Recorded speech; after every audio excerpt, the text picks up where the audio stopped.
Hello, moi c'est Laura. J'ai lancé ma marque de produits faits main en 2022 en parallèle de mes études. J'ai décidé de partager mon quotidien, mes projets et mon évolution ici. Avec Happy, la mascotte de la marque qui se glisse très souvent dans les vidéos. Et je te laisse avec la vidéo et si ça te plaît, n'hésite pas à t'abonner. Hello, j'espère que vous allez bien. Comme vous l'avez vu dans le titre, aujourd'hui on ne se retrouve pas pour un vlog mais pour un bilan de mes 5 dernières lectures. Donc comme vous l'avez vu, ça fait un moment que je n'ai pas fait de vlog. En effet, là je suis en période de révision et pendant 2 semaines après je suis en période de partiel, donc je n'ai pas vraiment beaucoup le temps de vlogger. Donc pas énormément de choses à vlogger puisque mes semaines ne sont pas très intéressantes. Je vous avais parlé d'une vidéo bilan dans l'un des vlogs. Je me suis dit que c'était le moment du coup de vous faire cette vidéo bilan lecture, donc c'est parti. Donc là je vais vous parler de 5 livres. Petit point sur ma liseuse parce que je sais que certaines personnes me demandent comment ça fonctionne, etc. Donc moi c'est la Kindle Paperwhite de chez Amazon. On me demande aussi souvent comment elle fonctionne, donc vous avez 2 possibilités. Soit vous prenez l'abonnement à 9,90 ou 9,99 et vous avez accès à tous les livres pris dans l'abonnement en sachant que certains livres ne sont pas dans l'abonnement, donc il faudra les acheter en plus. Ou alors vous avez le choix d'acheter les livres un par un. Donc moi j'ai pris l'abonnement puisque c'est vrai que je lis beaucoup. Alors en temps normal, là je suis dans une période du coup où j'ai un peu moins le temps de lire. Les livres sont entre 5 et 10 euros.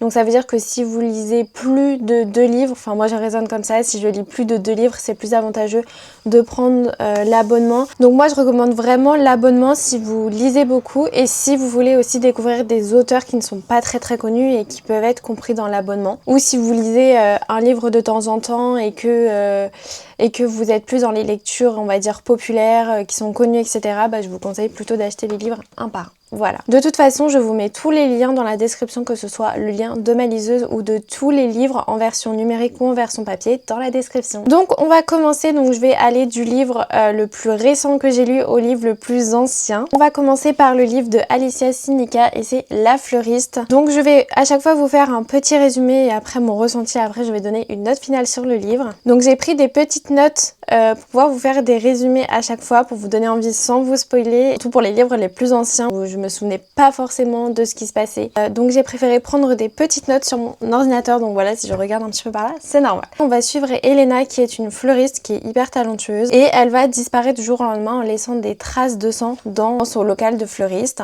Donc on a sa meilleure amie Sonia qui va partir à sa recherche avec le compagnon de Elena. Mais plus Sonia elle cherche, elle creuse et plus elle va réaliser qu'il y a énormément de secrets, notamment avec sa famille et que tout le monde cache des choses. Donc Sonia, sa meilleure amie, va finir par recevoir un message en lui disant qu'elle aussi elle est impliquée dans l'affaire. Donc à ce moment-là elle va paniquer et elle va tout faire pour essayer de retrouver Elena ou du moins percer le secret qui hante du coup sa disparition. Moi ce livre-là je l'ai commencé dans une période où je ne lisais pas beaucoup, donc j'avais pas beaucoup le temps de lire. Et là ces derniers jours j'ai eu beaucoup de transports en commun, donc je me suis vraiment mis dedans. Donc j'en ai profité pour le finir. J'avais dû commencer jusqu'à la 50aine de pages avant, du coup dans la période où je lisais un peu moins. Et là j'ai du coup en 2 jours j'avais fini le livre, il fait à peu près 300 pages celui-là je crois. Donc forcément dans la période où je lisais pas beaucoup j'avais du mal à me mettre dedans parce qu'il y a beaucoup d'informations, etc.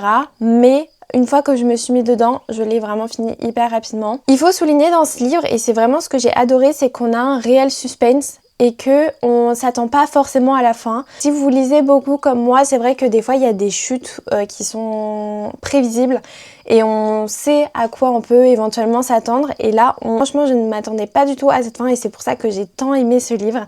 Et c'est pour ça aussi que je lui mets la note de 8 sur 10. Ensuite, le livre dont je voulais vous parler, Pumpkin Spice de Laurie Gilmore, je sais pas trop comment ça se dit. C'est l'histoire de Jenny qui va reprendre le café de sa tante. Donc elle va croiser du coup Logan qui est un habitant du petit village à grincheux qui est vraiment réputé comme être le grincheux du coin. Donc lui veut plutôt rester tout le temps tranquille, elle veut plutôt bouger, elle est ultra solaire, etc. Donc forcément il y a une attirance qui se crée. Donc là on est vraiment sur une romance hyper cosy. Donc ce livre m'a énormément déçue.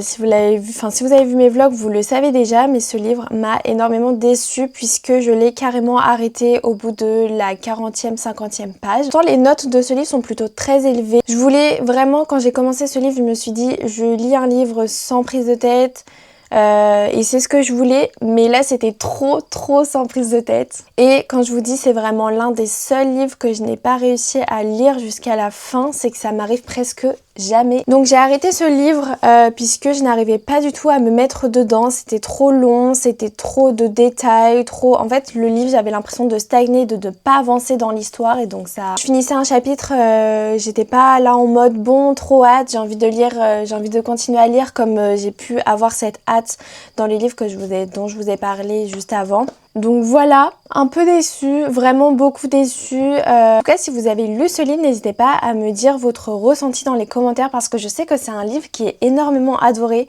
et moi je sais que je ne suis pas du tout ok avec les avis positifs.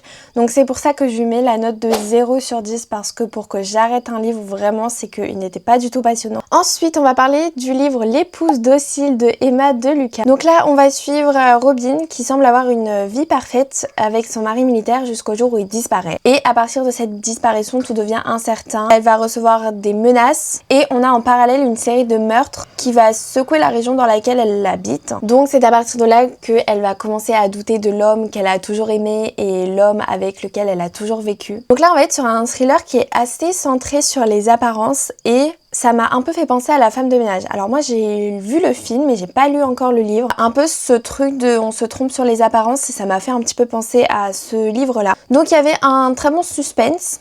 Ça c'était ok, j'avais envie de continuer le livre, je l'ai lu en plus très rapidement. Mais comme je vous parlais un peu au début de ce truc, on se doute un petit peu de ce qui peut éventuellement se passer. Il y a eu un doute et on peut se douter de ce qui peut se passer à la fin. Et sinon c'est un très bon thriller et on est sur une note de 7 sur 10 parce que comme je vous dis, bon on n'avait pas un suspense à 100%.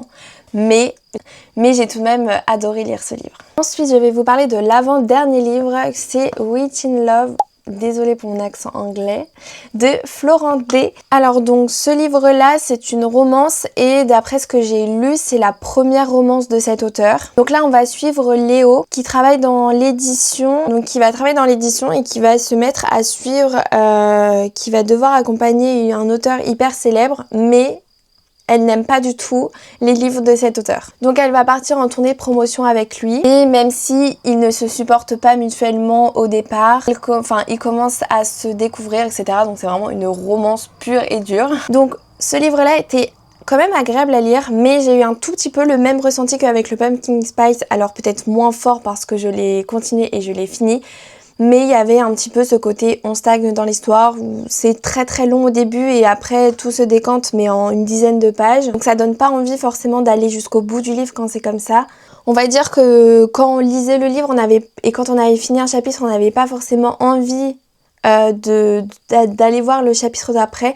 En fait tout se déroulait très bien et de manière très fluide et très longue et assez normale. Enfin on se doute qu'à la fin, enfin je vais pas vous spoiler mais on se doute de ce qui se passe à la fin et de ce qui va se passer entre eux. Donc j'ai apprécié lire ce livre mais c'était vraiment plus un livre assez chill et c'était plutôt un livre sans prise de tête, sans trop de suspense à lire comme ça entre deux thrillers. C'est ça que je lui attribue la note de 6 sur 10. Et enfin, ça c'est le premier livre que j'ai lu avec ma liseuse, c'est le livre de Kate Lees, J'ai kidnappé un mafieux pour Noël, le meilleur pour la fin. Donc là on va suivre Michaela qui fait vraiment tout pour réunir sa famille pour Noël, point de prévoir de kidnapper son frère, sauf qu'elle va se tromper lors de son kidnapping et donc elle va kidnapper un mafieux. Pour s'en sortir, ils vont devoir faire semblant d'être en couple alors que le mafieux est lui-même en danger. Comme je vous ai dit, c'est l'un des livres que j'ai préféré dans toutes les lectures dont je vous ai parlé. On est donc vraiment sur un livre un peu type policier mais avec une petite touche d'humour qui vous fait sourire de temps en temps et ça c'est vraiment ce que j'ai adoré dans ce livre-là. Je l'ai vraiment lu en période de Noël donc j'étais vraiment dans le mood du livre donc c'était vraiment chouette. Et de plus j'ai vu qu'il était très bien noté sur internet et pour le coup, je suis vraiment d'accord avec tous les avis positifs qu'il y a sur ce livre. Donc je lui mets inévitablement la note de 10 sur 10 car ça a été vraiment un gros coup de cœur pour moi. Voilà, c'est la fin de cette vidéo de présentation de mes dernières lectures et de ce que j'en ai pensé. N'hésitez pas à vous me donner les livres que vous êtes en train de lire en ce moment. Là, j'ai pas encore trouvé le prochain livre que je vais lire donc je vais regarder ça. J'espère que ce type de vidéo vous aura plu. N'hésitez pas à vous abonner et à liker cette vidéo et on se retrouve bientôt pour une prochaine vidéo.